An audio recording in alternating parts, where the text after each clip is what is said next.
캐롤은 버려진 집에서 열리는 할로윈 파티에 초대됐어요. 친구들은 도전할 준비가 되었는지 물었고 캐롤은 그렇다고 대답했습니다. 곧 캐롤은 방 안에 갇혔어요. 이 방에는 문이 하나 있고 그 옆에 전등 스위치가 3개 있었습니다. 문 뒤에는 전구밖에 없는 텅 빈 옷장이 있었어요. 캐롤의 임무는 옷장 안에 전구를 제어하는 스위치를 알아내는 것이었습니다. 원하는 대로 스위치를 켜고 끌 수 있어요. 하지만 일단 문을 열면 더 이상 스위치를 만질 수 없습니다. 얼마 후 캐롤은 정답을 맞췄어요. 어떻게 했을까요?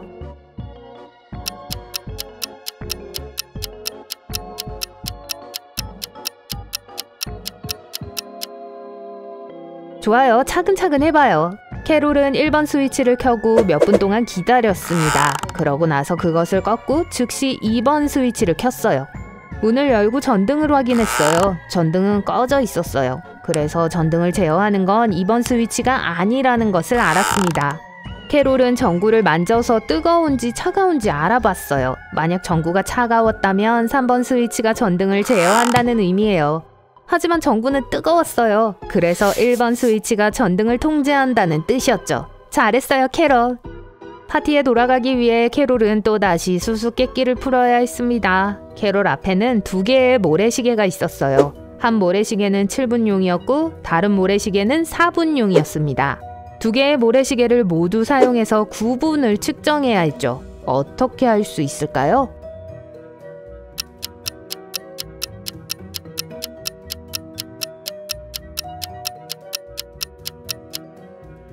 먼저 2개의 모래시계를 동시에 뒤집었습니다. 4분짜리 모래시계가 다 되면 나머지 1개는 아직 3분이 남아있어요. 캐롤은 4분짜리 모래시계를 다시 뒤집었어요. 7분짜리 모래시계가 비었을 때 다른 모래시계에는 1분이 남았습니다. 그리고 4분짜리 모래시계가 다시 비었을 때 7분짜리 모래시계의 하단 절반에 1분 분량의 모래가 있어요.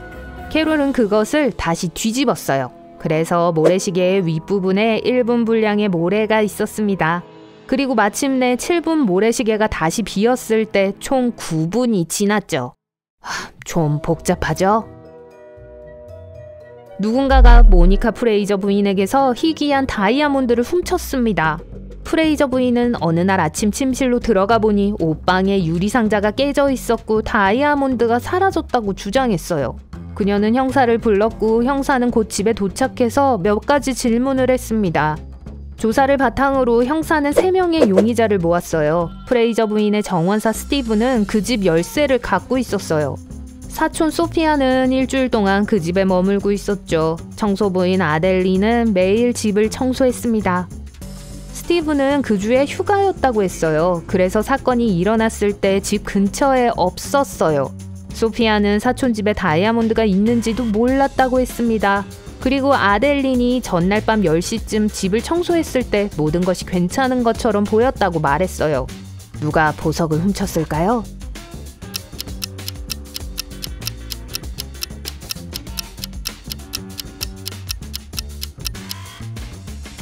청소부였어요. 유리를 깨고 다이아몬드를 훔친 직후 바닥에 남은 유리 조각도 치웠죠. 추운 겨울날 제이슨은 병원 침대에서 깨어났습니다.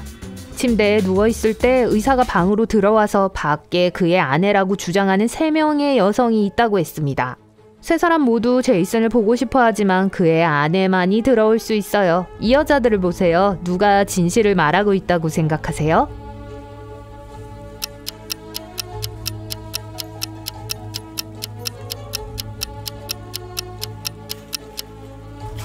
흰 셔츠를 입고 있는 여자는 왼손 손가락에 반지를 끼고 있는 유일한 여자예요. 그녀가 그의 아내입니다. 한산한 일요일 아침이었고 조는 부엌에서 아침을 먹고 있었습니다. 갑자기 유리가 깨지는 소리가 났어요. 그는 거실로 걸어 들어갔고 누군가가 방금 그의 창문을 깨뜨린 걸 발견했어요. 그는 화가 나서 범인을 찾으려고 밖으로 나갔어요. 거리에는 3사람밖에 없었고 각자에게 물었습니다. 첫 번째 사람은 이웃의 아이 중 한 명입니다. 그는 축구 연습에서 돌아오는 길이었고 손에 공을 들고 있었어요. 사건 당시 집에 가고 있었다고 말했습니다. 두 번째 사람은 존의 이웃이자 오랜 친구인 스티븐이었습니다. 그는 연장통을 들고 있었어요. 그는 존의 창문을 고치려고 오던 중이었다고 말했어요. 마지막은 우체부 훌리오였습니다. 그는 자전거를 타고 집 앞 잔디밭에 신문을 던지고 있었어요. 그는 존의 집을 지나온 지 몇 시간이 지났다고 했습니다. 곧 존은 누가 그런 짓을 했는지 알아냈어요. 어떻게요?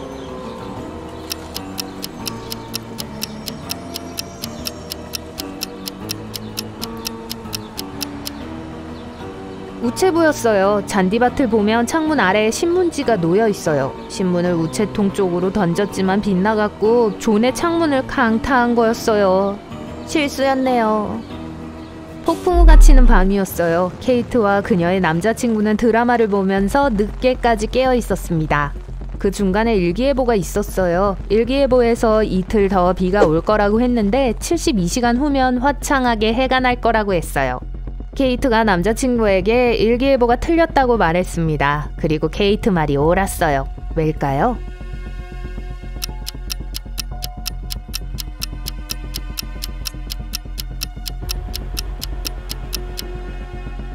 왜냐하면 72시간 후면 밤이기 때문에 화창하게 해가 날 수가 없어요. 스카이다이빙을 가는 것이 아멜리아의 꿈이었지만 그녀는 높은 곳을 무서워했습니다. 어느 날 친구가 아멜리아의 꿈을 이루어주기로 했어요. 아멜리아는 낙하산 없이 비행기에서 뛰어내렸지만 다치지 않았습니다. 그게 어떻게 가능하죠?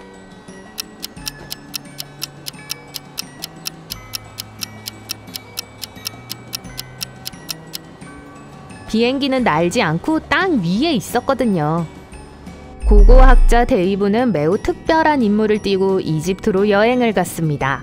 그는 모래 밑에 숨겨진 폐허를 발굴하는데 며칠을 보냈어요. 그가 발견한 건 기원전 10년이라고 표시된 동전뿐이었어요. 그가 동전을 동료들에게 보여주었을 때 모두들 그 동전이 가짜라고 했습니다. 왜일까요?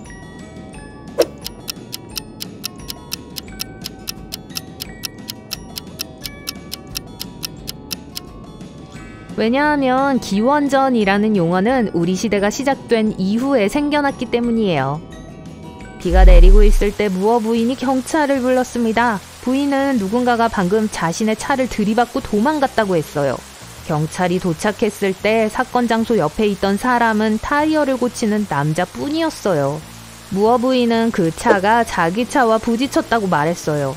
하지만 그 남자는 지금껏 계속 차를 고치느라 바빴기 때문에 사실이 아니라고 했어요. 누가 거짓말을 하고 있나요?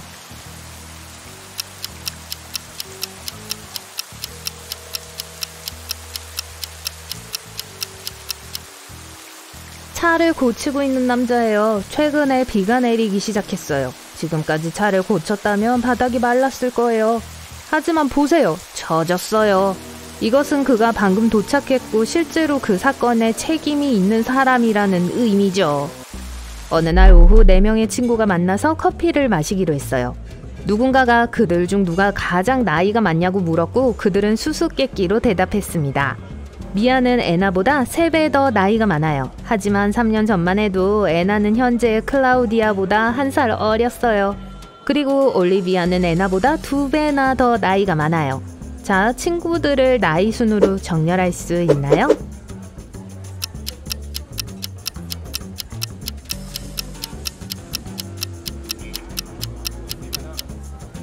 올바른 순서는 미아, 올리비아, 안나, 클라우디아입니다. 쉬운 문제예요. 내 것이지만 다른 사람들이 더 자주 사용하는 건 무엇일까요?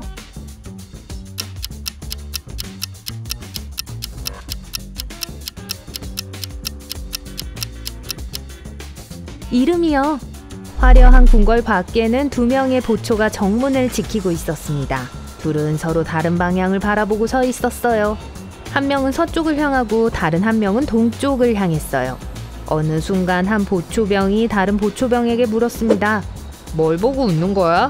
그는 동료가 웃고 있다는 걸 어떻게 알았을까요?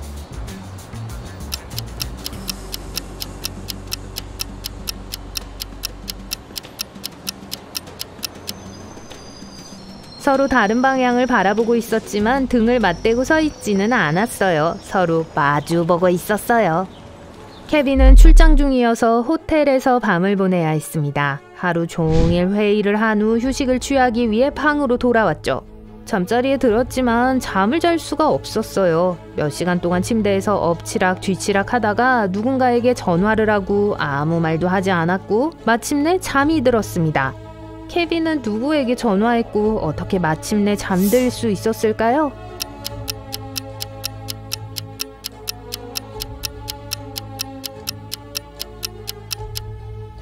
옆방에 전화를 했어요. 옆방 사람이 매우 크게 코를 골았기 때문이에요. 벨소리는 그 사람을 깨웠고 코 고는 소리가 멈췄기 때문에 케빈은 잠을 잘 수 있었어요.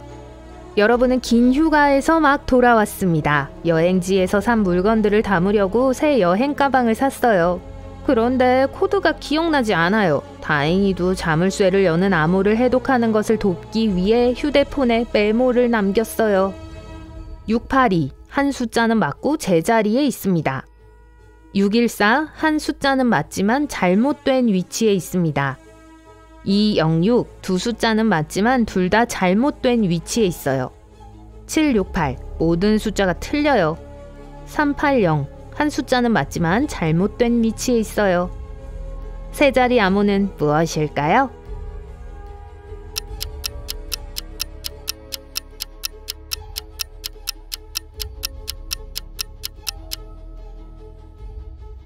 (042)